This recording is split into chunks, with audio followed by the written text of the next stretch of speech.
So there's never a time when we have said no to opportunities. I think anything that we have, which we have liked, we have grabbed it with both hands. And my entire organization now works with that, saying this is available, why don't we take this up?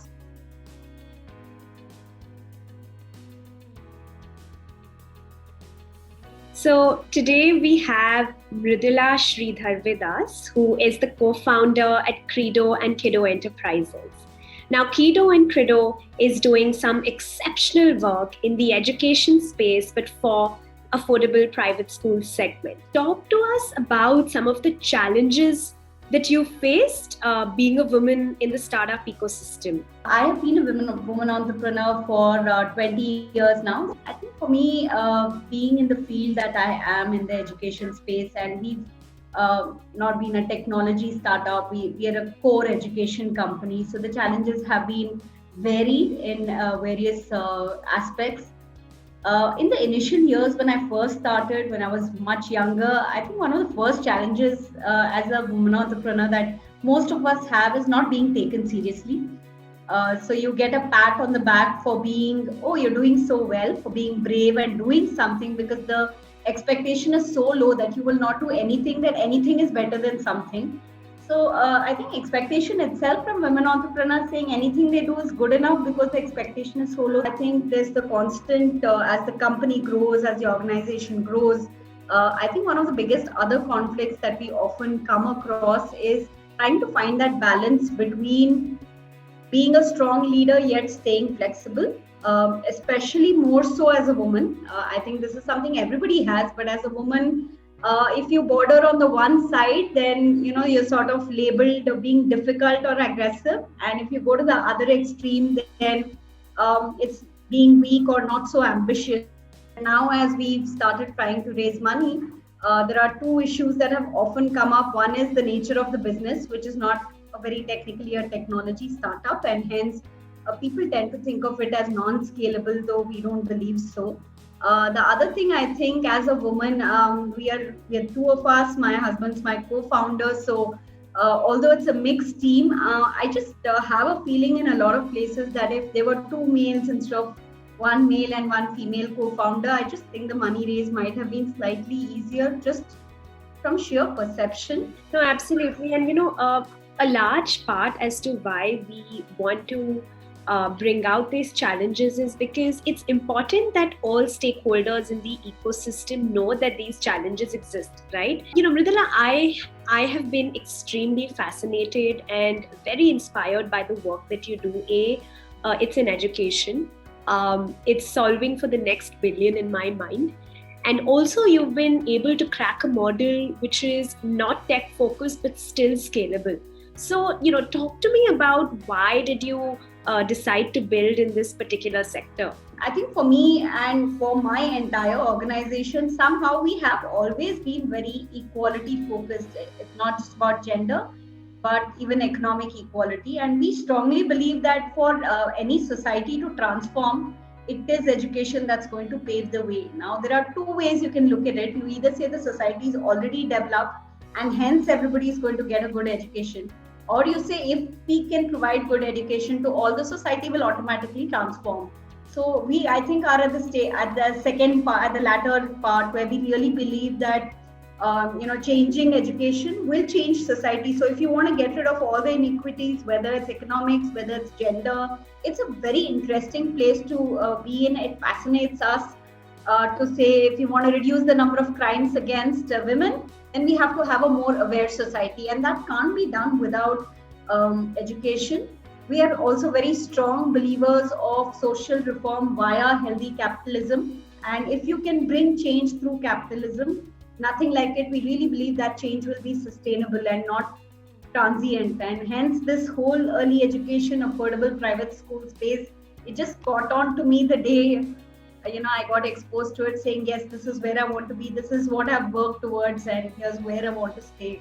I remember having a conversation with you where you said that, if we can crack the model in India, we're happy to share it with other developing nations, right? Because you're right, the lack of access to good quality education remains at the realm of most of the problems that crop up in these countries. And I do want to highlight some of the milestones that you've achieved. Would love to hear that from your point of view. I think every 3 years we have innovated. We've moved on to something more, not just the same business, but diversifying in small quantities and growing. So when I started in 2000, we were selling Montessori. This is my mother's business, so she had been running it independently for 8 years. When I joined her, we were selling Montessori materials to schools in Bangalore and a little bit outside Bangalore as well. By 2003, we were exporting to 3-4 countries. That was my first milestone. Then we started expanding manufacturing. My husband joined us in 2004 when we had our first child. So we started growing manufacturing significantly in that time. In 3 years, we were supplying to almost all the preschool chains in the country as well. We launched Kreedo in 2012, and with Kreedo was like the big milestone for us. We wanted to create a system that would help women entrepreneurs set up preschools in any part of India, but on a non-franchise model. So we saw huge success. I think within a year, we had signed up with 300 women entrepreneurs, and to date, we continue to spawn off about 300 new preschools every year. And we became their back-end support. So this was a new model we created. Till then, it didn't exist in India, or for that matter, any part of the world, where we said, we'll take a backseat, we'll be your curriculum support, you run the school, we'll help you figure how it works. And the idea was to reach every small and big city in India. And yeah, we have 1,500 preschools across the country today, all run by independent women entrepreneurs, building their own brands, which we support them to build to a large extent. Then by 2016, while that was going well and organically, we launched our own range of retail toys under the brand name of Skolla Toys. 3 years after we launched Skolla, here we are in the affordable private school space. So there's never a time when we have said no to opportunities. I think anything that which we have liked, we have grabbed it with both hands.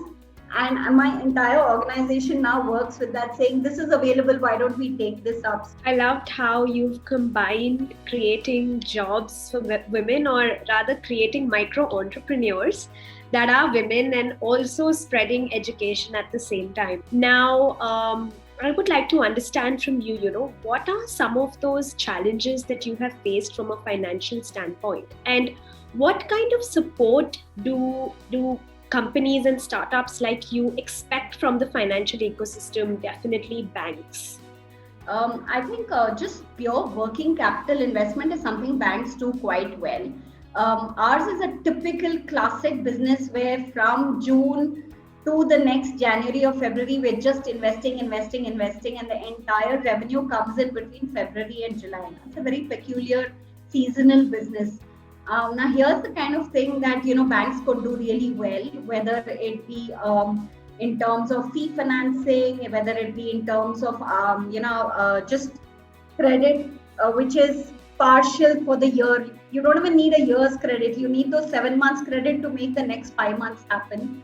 So if banks can come up with models for seasonal businesses, that would be really great. I think, also in terms of if banks become more inclined to go towards things like paying for, let's say, learning outcomes, or paying for a particular outcome that they want to see this many people employed, and hence I can give you a rebate on interest. If you don't do this, here's the interest that you would pay. It would be great. We're seeing a lot of fee financing companies and others doing this. It would be great if banks also came up with not necessarily the same model, but something that will support us with lower interest rates if we want to make impact, instead of just, I know banks do a lot on philanthropy, on direct CSR and so on.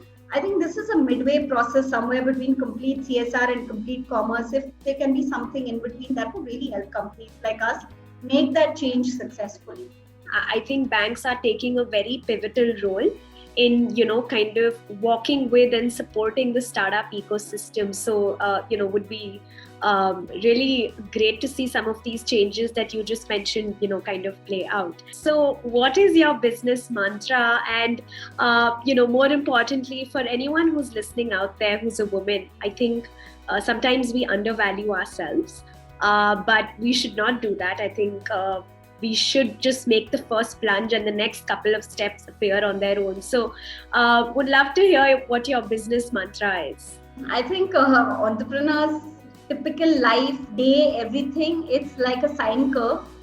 At least once a day is when you do that curve. Having that resilience to stay through the curve is very, very important. I think the first 2 years are the most difficult time in the business. I think that's how you survive. You just get up and say, okay, it was worth it, because you're going to ask yourself, is this worth it at least 10 times a day?